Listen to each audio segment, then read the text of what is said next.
Okay, guys, good morning and welcome. Thanks for attending. I'm going to go ahead and share my screen so that you guys can see what's going on here. But today we're going to talk about the new mill surface block. We're going to talk about a few changes in the solid model import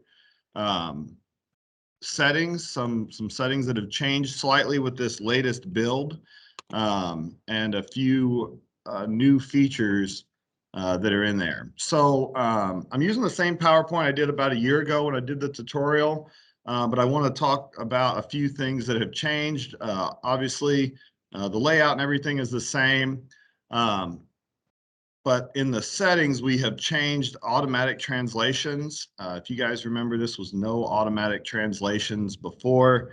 It was a little bit more confusing for people to see that that setting, whether it was on or off.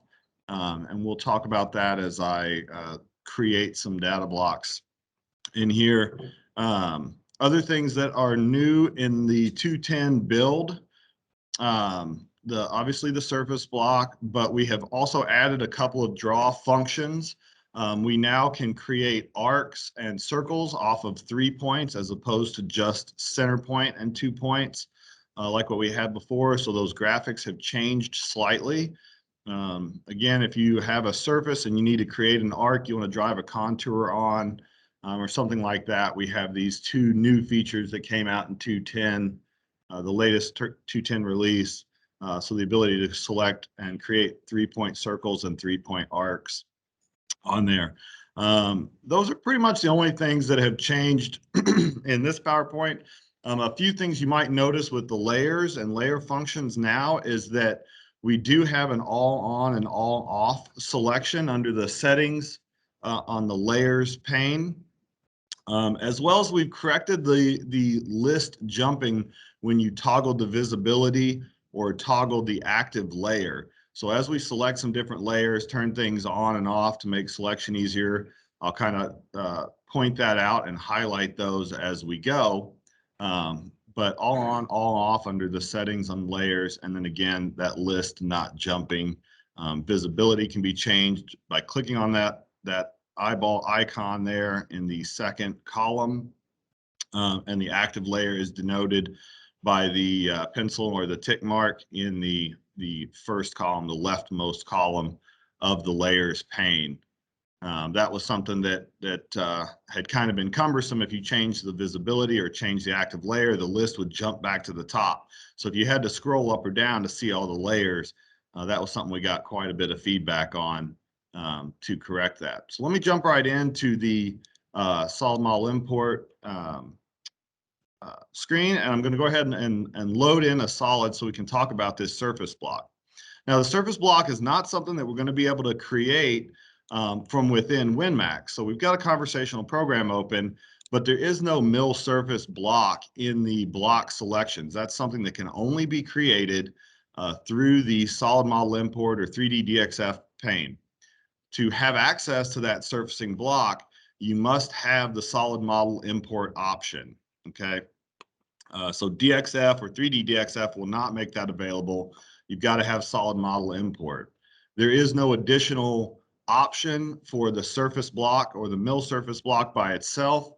It will be included in the solid model option. So any customers that already have solid model import and have a 10.2 or newer software, they can be upgraded to the latest current release, and they will immediately have access to that mill surface block. Something else that's a little bit different about this block I should point out is that if a user has a desktop software and has solid model import where they're using 3D DXF or solids to create conversational data blocks, those conversational data blocks, contour, circle, pattern, holes, any of those can be created in a program, and that program taken to a machine without solid model import and run on that. But for the surface block to run on a machine, they must have the solid model import option turned on the machine itself.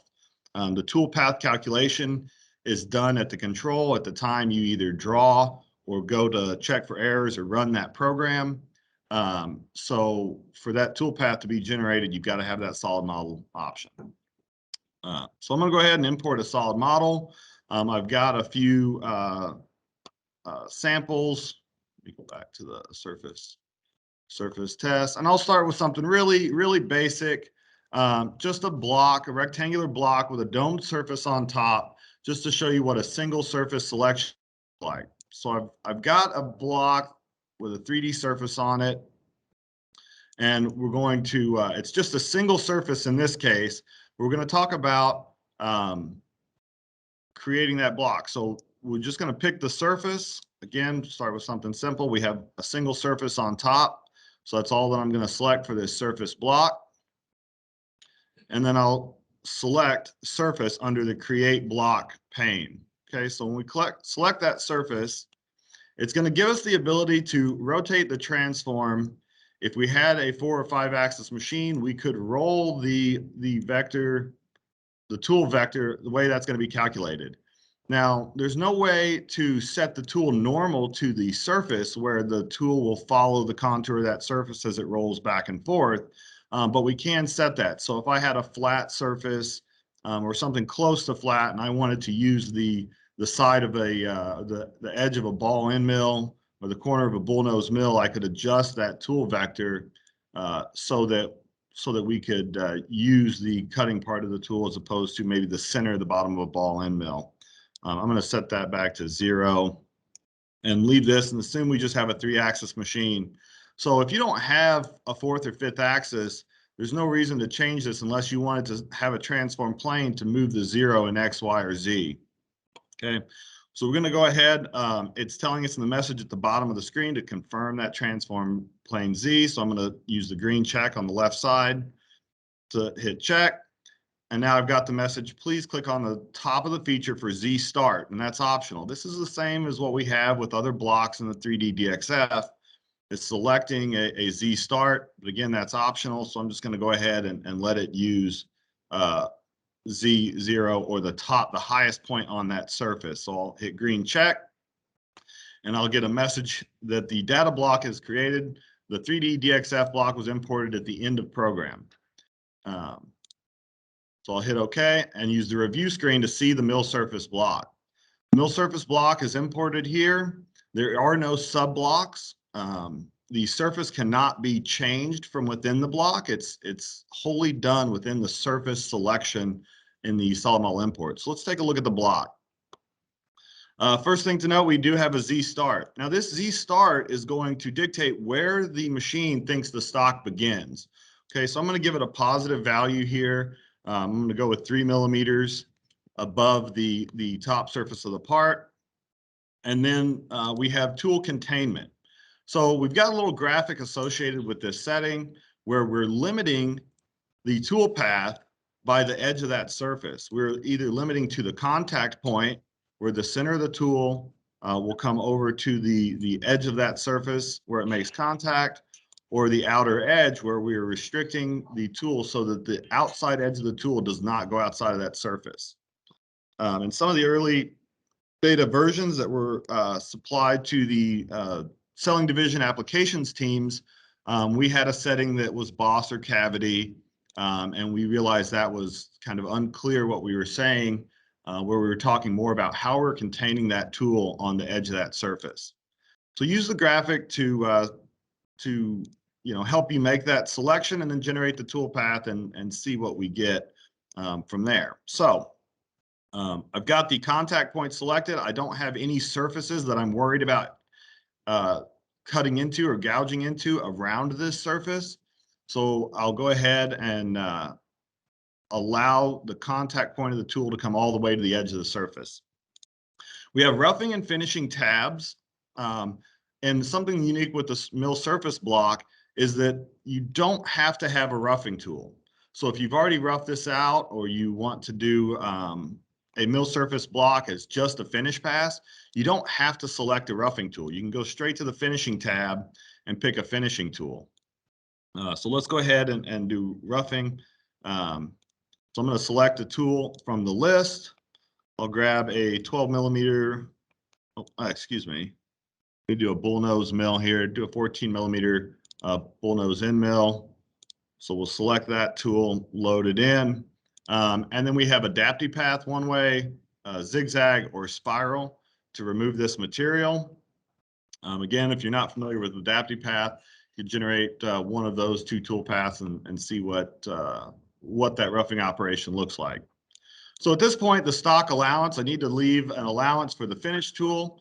So I'm just going to leave a 0.5 millimeter, 0.5 millimeters on the stock allowance for the roughing operation. And then we can set a step over like we would with adaptive path and any pocketing. We'll go with a 25% step over and specify peck depth. Now you are required to specify a peck depth on this surface data block. So we'll go with a 3 millimeter peck with a 25% step over. So again, the mill surface data block is very simple. There's not a lot to it. Most of the calculation is done in the back end. So selecting the surface and getting this. So we're going to go ahead and render this tool path. Now I didn't set up any stock geometry yet. So let's see what we've got here. Need to minimize that out of the way here. Now, as soon as you hit draw, or if you do check for errors or run on this block, it's going to calculate the roughing tool path. It's going to let you know that that's what it's doing before it starts drawing. So here we have a straight plunge with an adaptive path cycle.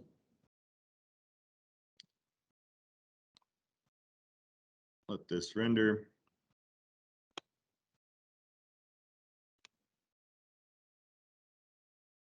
I'll go ahead and speed that up. So you can see we're using our 3 millimeter pecks, an adaptive path.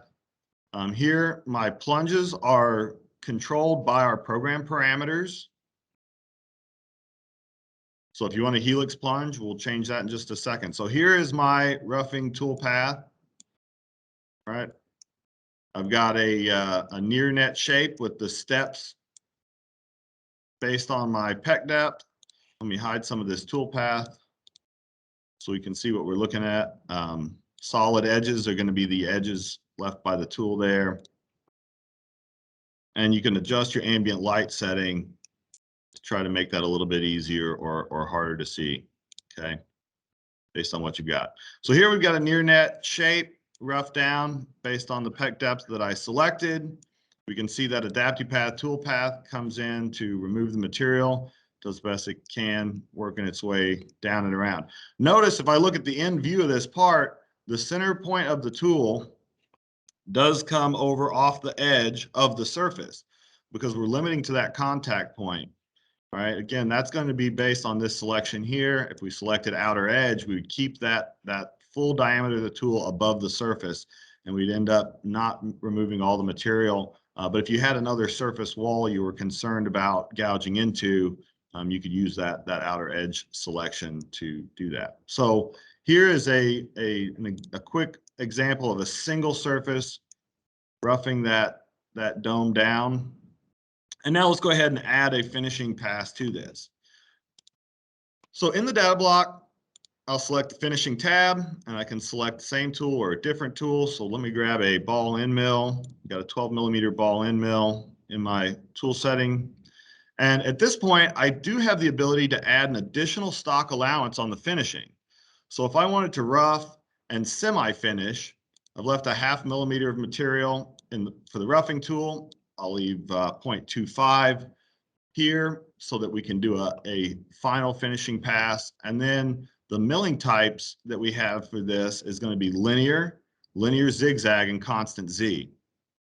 Because what we've done with this is a raster or a parallel tool path for linear, and it's going to be one way where we cut along the cut direction angle, in this case 0 degrees, so from the left to the right towards the X positive direction, 3 o'clock if you're looking down through the spindle, and then pick up and wrap it back over, and then cut the same direction again. If we step over to linear zigzag, now we're going to be back and forth, both climb and conventional milling, left and right across that part.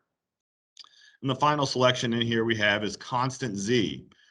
This would be similar to what Mastercam calls a waterline toolpath, where regardless of the slope or the shape of the part or surface, you're going to have constant Z steps dictated by your peck depth.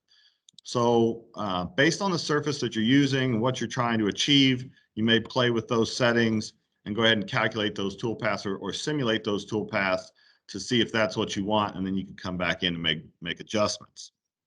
So again, with the linear and linear zigzag, it's a raster or parallel toolpath, and we have a step over. So the step over is dictated by a percentage of your cutter diameter.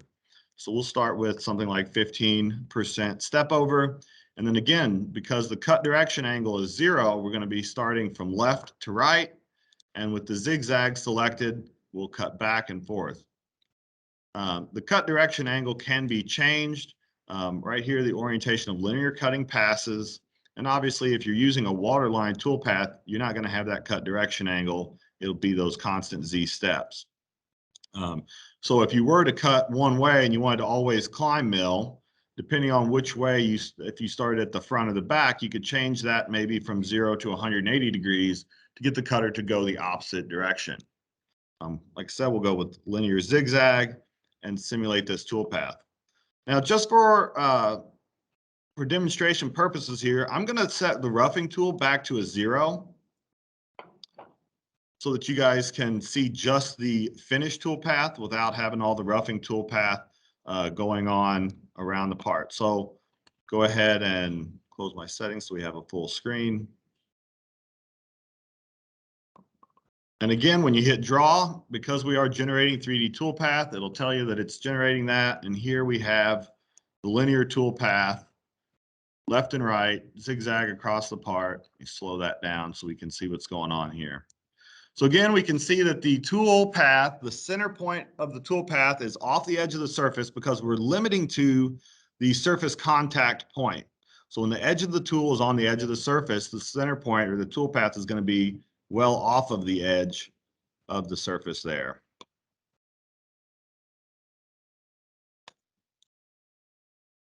So here's our linear zigzag to get that back and forth. Okay.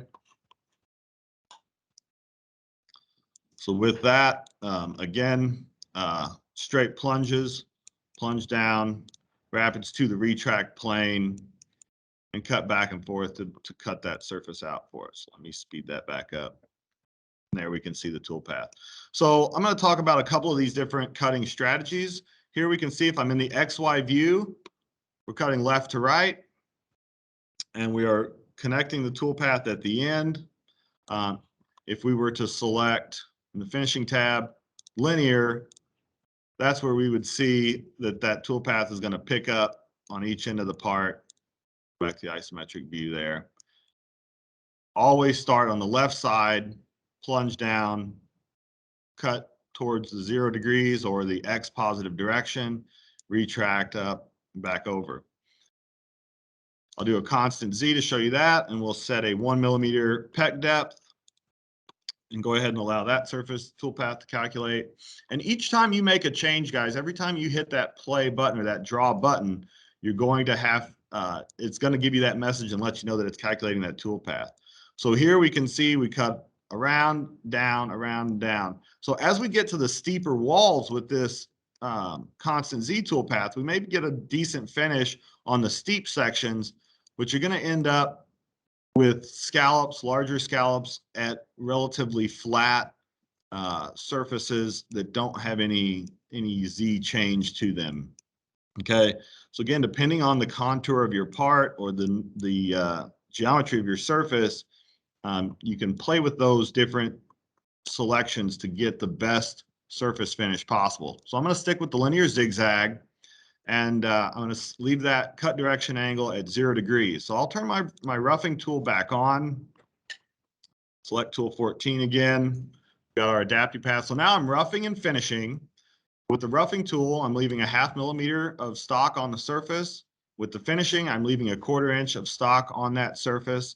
We're going to cut that out. So again, I'll hit play. Now it's generating both adaptive path, tool path, and the surfacing. So there we can see it work through the roughing to get our near net shape, and then our finishing. And if I hide some of that tool path, we can see that surface. Okay. Again, that step over is going to be your dictate your scallop, and that step over is a percentage of the cutter diameter. So now I want to take this all the way to the finished size, but I'd like to keep the roughing and the semi-finishing that I've got. So I'm going to go back to the review screen, and I'm going to simply copy the block. As opposed to creating it again, I could select it and have it drop a new one in, but I'll simply copy and paste this block at the end of my program.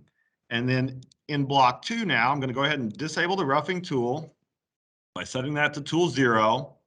And on the finishing tab, I'll zero out my stock allowance. So now I have 2 mill surface data blocks created based off of that single surface where I'm roughing and semi-finishing. And that semi-finish amount, again, is going to be in the stock allowance of the finished toolpath. And you can leave a stock allowance even if you don't do any roughing at all. So with the second mill surface block, not only am I zeroing out my stock allowance, but this time I'm going to cut perpendicular to my semi-finished pass. So instead of cutting at 0 degrees, I'm going to cut at 90 degrees. So now the cutter path will go front to back or parallel to the y-axis travel of the machine. And I might drop my step over to 8%, something to give me a little bit better surface finish on there. And we'll draw that again. The more surface data blocks you have in a program, the tighter the step over, smaller the tool. It could take a little bit for these to process. So we do display the message, let you know we're processing that tool path, but the same thing is true when we are going to run the program, do check for errors, or compute estimated runtime. Okay, so each time we do that, it's going to try to give us a little bit more. So let me set up some stock allowance so we can clean off these edges here, because we're seeing really that this rough surface is just what is outside of the surface itself, right? So we've cleaned up that entire surface and this excess stock. So just like we've always done in the past, part setup, more, and stock geometry to set that stock size, manual stock sizing. And I want to know what size that block of material is. So I'm going to do a little bit of measuring here using the snap functions. So to do that, in my 3D DXF settings, I'll open the settings.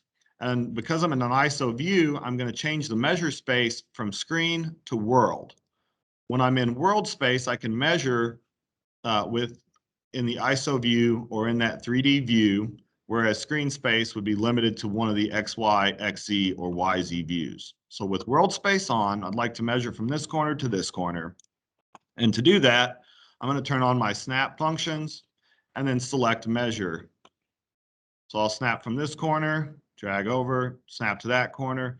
Here we're looking at 76.2 millimeters. Again, your overall length of your measurement is shown at the top, and then your delta X, Y, and Z along those axes. So if I were to go from corner to corner, snap, we could see that it's 50.8 in Y, while my diagonal measurement was an overall 54.254. So we're 50.8 and 76.2 in X and Y, 76, 2.8, and we'll give it 75 millimeters in Z.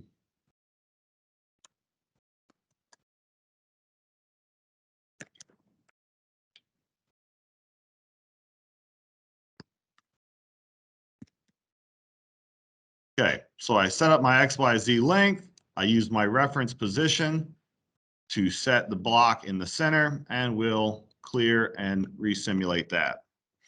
Now we can see that our roughing and finishing toolpath is going to clean that material off all the way to the edges.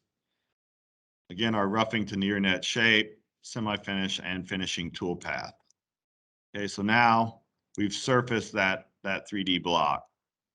Okay, hide different views. Now this model so far, I don't have too many layers where the list would jump up and down by changing those selections. But I will create a couple of new layers here and maybe move some things to different layers. So I'm going to hide my simulation layer by selecting the eye icon on the left and disable my stock, so I'm not seeing that stock there. And maybe I would like to move these wall surfaces to a layer of their own. So I can create the layer first, or I can select the geometry and then create the layer. So I'll just go ahead and select some geometry. I've got my multi-selection turned on in the upper left settings. I've got my select pick active, and I'm going to pick those 4 walls and the floor of the part. So now I'm going to take that rectangular block and move it to a separate layer from the 3D surface on top. To do that, I'll hit my layers setting wheel down in the lower left, and I get the option to add a layer, delete a layer. This is where the new show all and hide all layers selection will be. So I'll add a layer. Once I add that layer, it becomes the active layer. And then I'll use the settings again to say move to selected layer. Now I've moved that geometry to the selected layer. I cleared my selection there. And now if I toggle on and off that layer, I can toggle on and off only those surfaces. So as we get into some more complex models in just a second, that may be helpful in selecting different geometry, or if you have to reselect geometry a few different times, it may be nice to isolate it onto its own layer, where now that surface is the only thing on this layer. I do have a solid piece there, so let me grab that and move it to the layer as well. So even though the layer is not visible right now, it is still the active layer down here in the lower left-hand corner. So as soon as I move to selected layer, it blanks that selection, right? That selection is still there, but I've moved it to a layer that has the visibility turned off. So to see that layer, I could toggle it back on, then I could toggle off the surface. So there's my base piece of material. There is the surface on top. Okay. You can rename that layer. I'll name it base block in the lower left-hand corner. And then any geometry that is created within WinMax, you can dictate the color in that rightmost column of the layer selection there.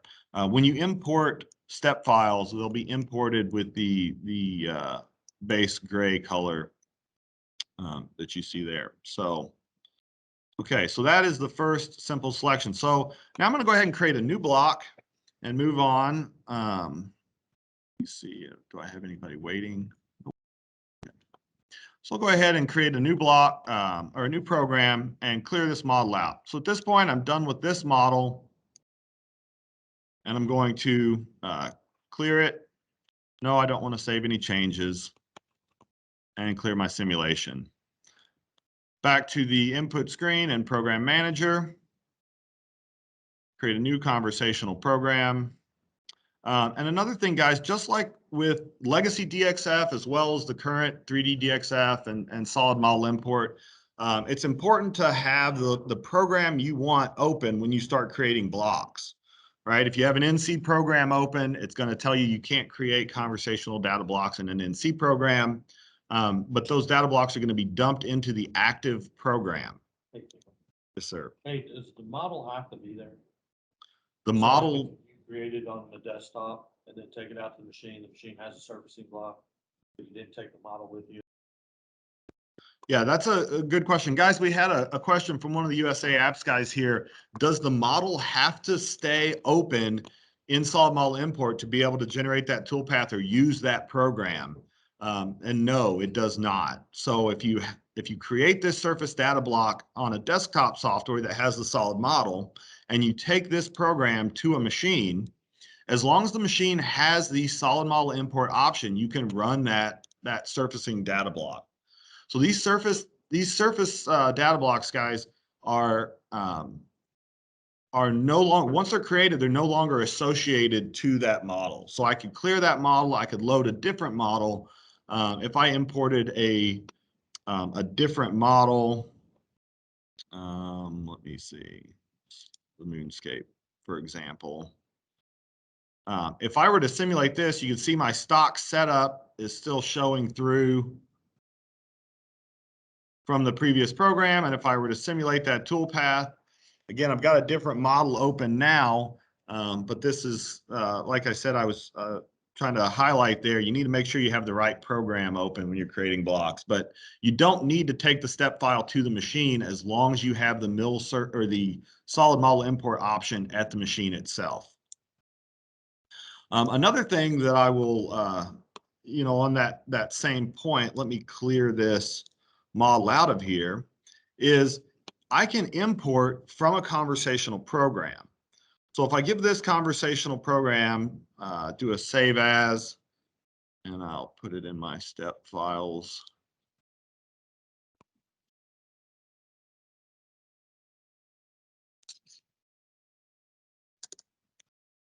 Don't block. Okay, so I have a conversational program that has a mill surface data block in it. When I select import, I can actually select that conversational program. So this is that HWM file right here. This is not a step file. And when I import that conversational program, it will then import that surface. Right now it imported it as black, so I'm going to go ahead and change the color to something we can see. All right, so there's that surface. Make it green. There is that surface right there. And that surface is the only thing that was selected by the conversational data block. Okay, so something else you might look at there, if I clear this model back out, I'm going to import from another conversational program. I've got, and it that block imported what it saw. But if we look at the bottom of this, there are several different layers. Let me turn off some of this stuff and make this a little bit more visible. Brighten it up a bit.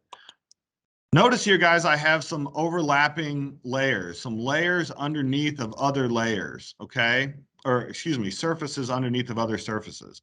When this data block was created, the window selection or select box tool may have been used. The visible only may have been on or not in there. And with that came these additional surfaces. Stuff like this, guys, will cause issue in the program if you have additional surfaces below the drive surfaces that you want to select highlighted. So if you run across issues where it seems like the tool may be trying to gouge through the part or plunge through the surfaces that you selected, there could be a couple of things that cause that. Here we can see there's a break, there's a gap in the surface at the top of this, as well as these additional surfaces that were selected down underneath of the part, okay? So if you run into issues with the block, with the tool plunging through, we are improving our handling of some of these surfaces or duplicate surfaces or surfaces that may be hidden underneath of other surfaces. But for the time being, it will typically present as something like your toolpath not quite doing what you want it to, where it drops through and tries to cut the surface underneath of the drive surface or the surface that you want to be machining. Okay, so let me, yes, sir. You just open that dome program and import is that surface still there? If I import the conversational program, you just go open that file. If you ran it today, tomorrow you come in, you just open that program, and you've already cleared out the solid. Does that surface show up like it did when you imported it? It does not unless you import it. So another good question, guys. The question is, if I come back to the machine, I've got this dome block program, I've closed it out maybe, I do not have any solid currently loaded. Clear everything. I've got no surface currently loaded. So I'm going to bring in that dome block program. So I'll select the program and load it. At this point, the surface is not going to be visible in the solid model import screen or the Max UI interface. You're not going to see that surface.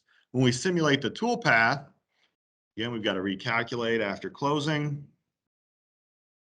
We're roughing, finishing. Go ahead. Speed through this. But the surface is not going to show up here, guys, except for when you simulate the toolpath. And then you're seeing the simulation, you're not seeing the surface itself. Why does it import? Import it into the new program. Okay, so Stock allowance. stock allowance, we're getting a couple of questions, guys, just to keep everybody on the same page. The stock allowance does not affect the surface itself if I were to import a surface from a conversational program. So again, here to show this off again, I'm going to hide my simulation layer and my stock layer, and I'm going to use the import key to import not a step file, but a conversational program itself. So again, it imported it as black. I'll lighten that up, change the color. Okay, so I've imported that surface by importing the conversational file. Anytime you import a DXF, a step file, or from a conversational, it's going to tell you what file is currently being shown on the screen up in the upper left. So here, dome block, and it does say .hwm, denoting that it wasn't loaded as a step file, but as a conversational program. So the second question pertaining to this was, does the stock allowance set in the program affect the way that this surface loads in if you were to load it from a conversational program? And the answer to that is no, it does not. Okay, it will load in the surface that was used as the drive surface to create that data block. So when the data block is created, it caches that surface data with the program itself. Okay, so that's why I can use a conversational program to load in this surface from that conversational program. Now, nothing else was loaded in, the other layers that we had created, or even the layers that were there originally, none of the other geometry is loaded in. It does generate solid edges along the edge of that surface. Anytime we import a step file or HWM with a surface in it, it does go ahead and create those solid edges for us. Right there that I'm toggling on and off. Surface on it. I'm It's gonna have like whole blocks and standard 3D going in. Yes, if you, okay, another good question, guys. If you have additional data blocks in the program, let's say you have a milling operation where we face the top of this block off.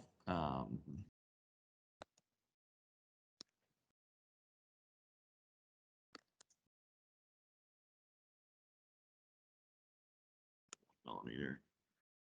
Right, so if I had this this toolpath in here, back to the top of my list, grab a bull nose mill here. I got a few too many tools selected. Okay, so if I import this conversational program with the face, and maybe I have some holes at the end, or a mill circle or anything like that, you can still import from that conversational file. That's not going to cause an issue, but it's only going to bring in the surface itself. It's not going to bring any geometry in from those additional data blocks. Say like the face or the holes or anything like that. It's only going to import that surface that it used that was used to create the mill surface data blocks here. Okay. Can you clear that then and it won't be, you can just clear that solid, that surface now? Yes. I'm looking for the reason to bring it in. Yes. Okay, yes, we can clear that off now and go back to just the stock and simulation. So the question posed here was, why would you want to do it that way? Why would you want to import from a conversational program as opposed to from the original step file itself? And there's a couple of reasons that that might be something that you would need to do. One being that maybe you're at the machine and you don't have the step file with you, right? You've done this at a desktop, or someone has, for the apps guys in the room, you know, a customer sends you a conversational program that has the mill surface data block in it, but they're having some issues with that, but they didn't send you the step file. Maybe they said, I can't share the step file, but I can give you the conversational program. That would allow you to import that surface and see what was selected, what's driving that, And if there are multiple surfaces selected, you could maybe change which surfaces were selected for a block at a time, or something like that. The second thing would be, again, from an applications point of view, is troubleshooting issues, right? If a customer loads in a program and they see the tool driving through the part in some area, you may clear the step file off and import the conversational program, and that will show us the if there's any holes in the surface or if they missed a selection. Let me give you guys an example of that. So I'm going to clear this simulation and switch over to my other conversational program. It's got a no name that's an empty program here. I'll go ahead and set up some stock geometry real quick. Switch over to inch mode because I know this one is going to be 4 inches by 4 inches by an inch. Okay, so I've got some stock geometry set there. You can see that. And I'm going to import where is that moonscape? Surface. Here.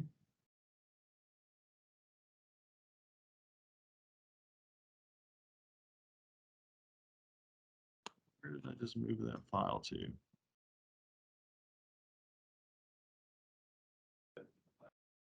In the last file? Oh. Is that it? Excuse me, guys. In here? Oh, right there. Yep, I overlooked it. Okay, so here's our file. So I'm going to hide my stock just to make selection a little bit easier. I've got multi-selection turned on. I've got visible only turned on. So if I go to the XY view with visible only, I'll only grab everything that's visible from the top down. Okay, so I'll use window select, grab all of that, go back to my isometric view, and something to keep note of here is notice I missed those walls right there. Okay, I missed these walls. So now if I hadn't gone to the ISO view and noticed that, if I go ahead and create a surface data block, again, it asks me to confirm the transform. I'll green check to approve and optional set the Z start, green check to approve and allow it to create that data block. But we know that I've missed some surfaces there.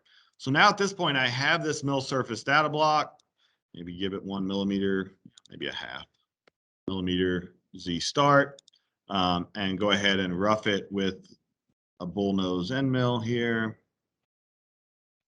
Grab one of these 12 millimeter tools. Okay, give it a stock allowance of 25,000. I'm back in inch mode with some kind of step over. We'll leave it at 50%, and then 1/8 of an inch pec depth. Okay. Here again, we'll simulate this. See if we have any issues. Okay, so I do have an error with that adaptive path.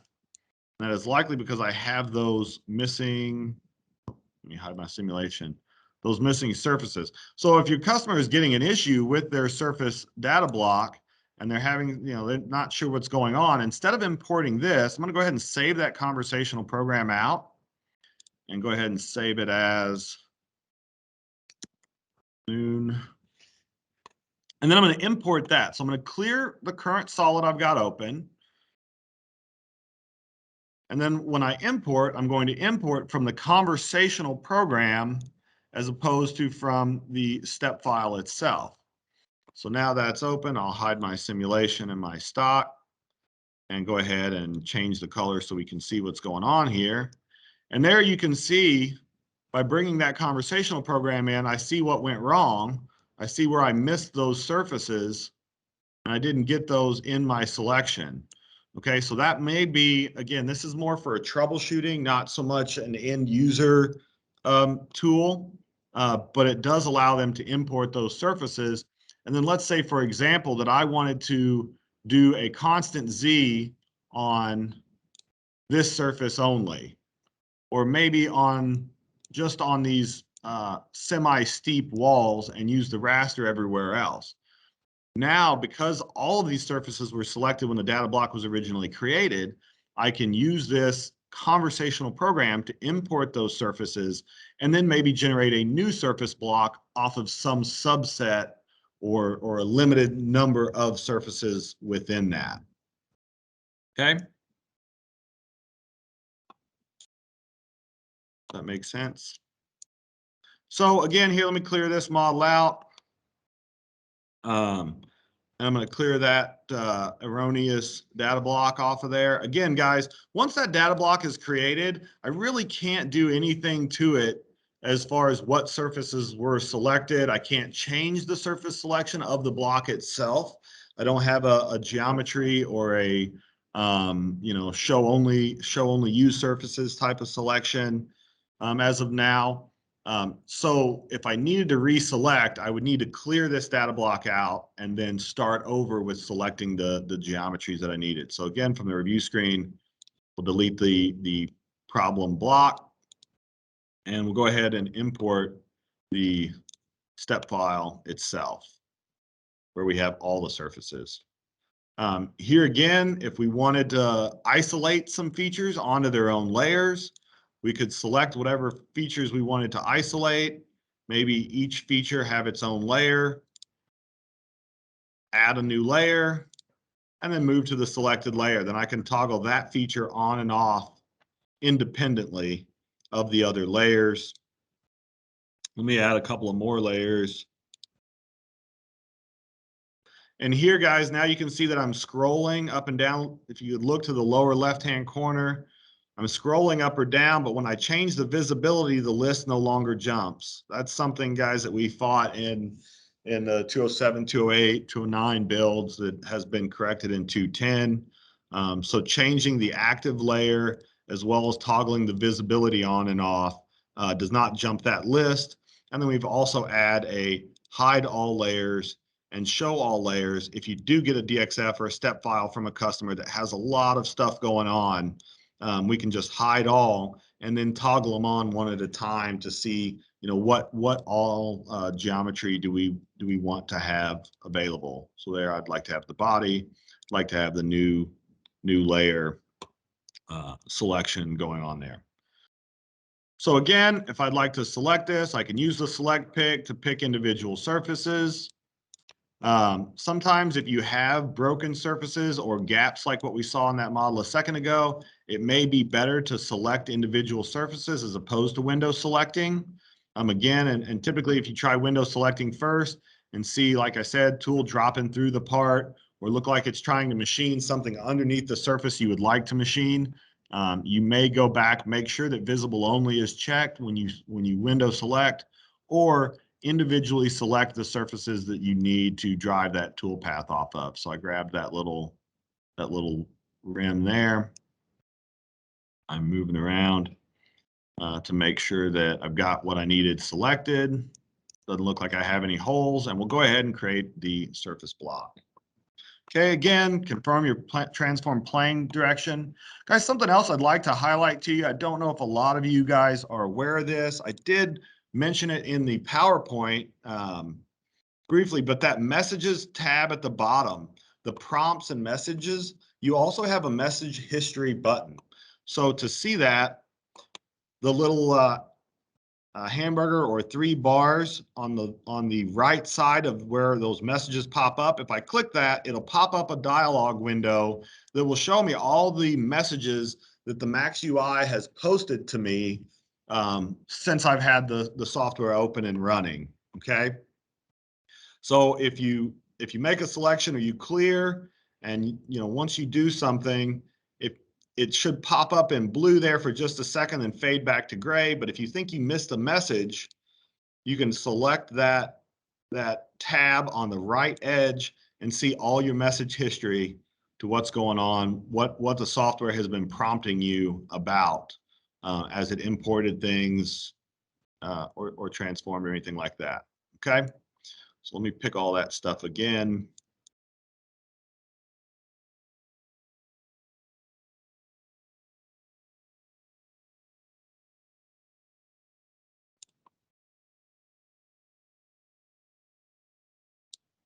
Okay, so got the entire top of that block selected. Surface block, confirm the transform plane. And please click on the top for Z start. I'll leave that at the default.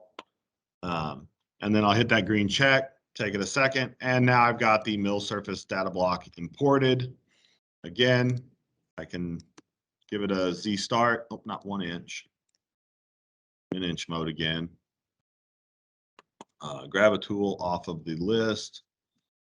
Let's go with something a little bit smaller. You could always jump into tool setup if you needed to define a new tool. Tool 1000. Got tool 1000, 10 millimeter end mill. Yeah, we'll go with that. 1000, bring it in, stock allowance. It's gonna be a little slow. Peck depth, plunge feed. You don't need a plunge feed to draw, but you will need that peck depth in the step over. Okay, so now I've got a roughing operation programmed. That's correct. Yes, yes. For the surface block, you must specify a peck depth. Okay.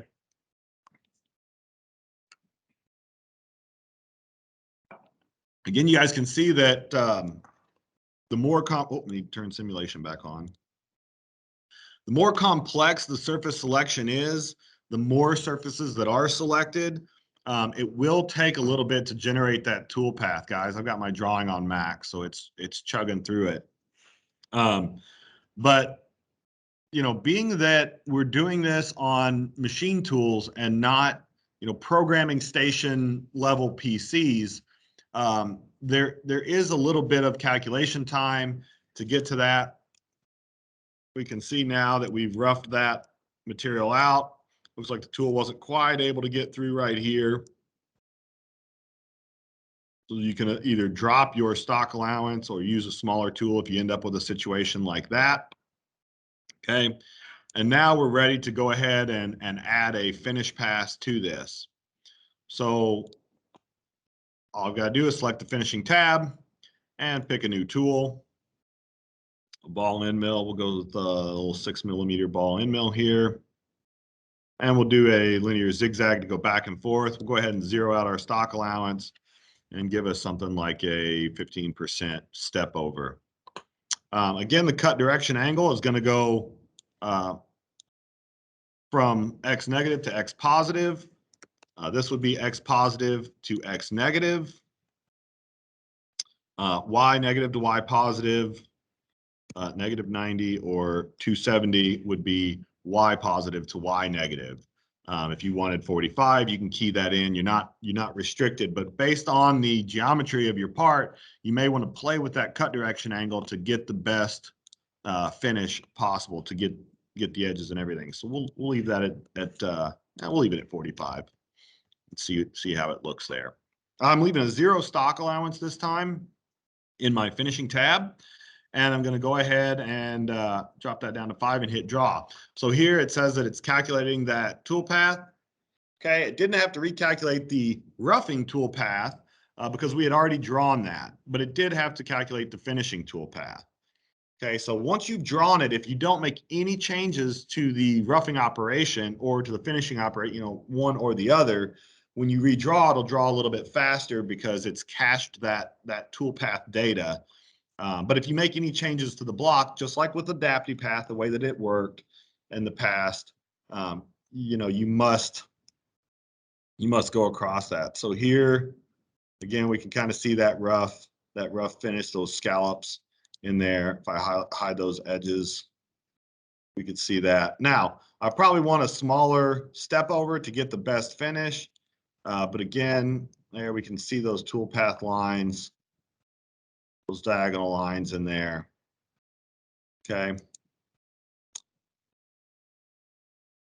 For that. So if I drop that down, again, the smaller your step over, if I get somewhere around 5%, now drawing this is going to take a while. Again, I didn't change roughing, so it's only recalculating the finish tool path.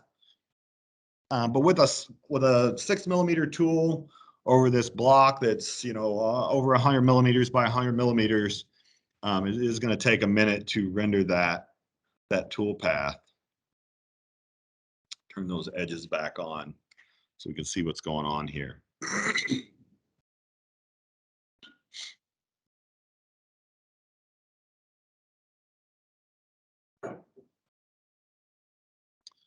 Okay, and again, guys, you know, this is just a simulation. So these striations right here, these lines that we're seeing, you know, based on your step over, this may look better or worse. But again, in graphics, if you'd like to make that look better, you can increase your resolution and decrease your chord error. But again, be careful with that, especially when you're on a machine, just because it is very processor intensive.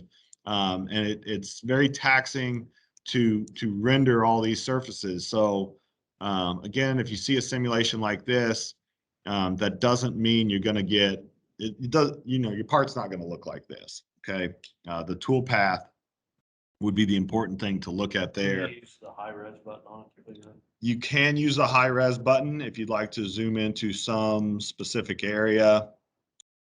Again, that high res button, guys, just like in the past with the, you know, now we can see that it's a lot cleaner.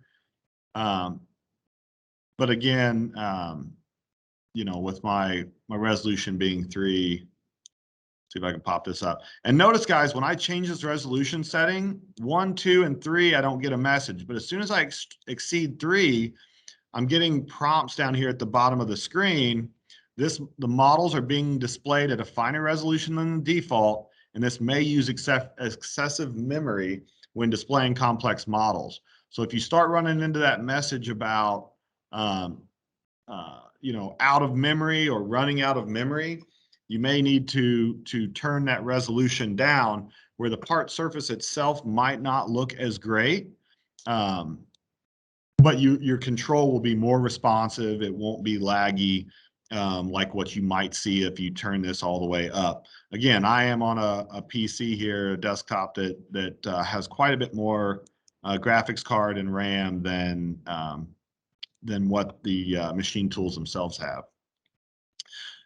If you guys are noticing this little difference right here in the way that it looks, when you enable high res, it only does that high res for a selected area.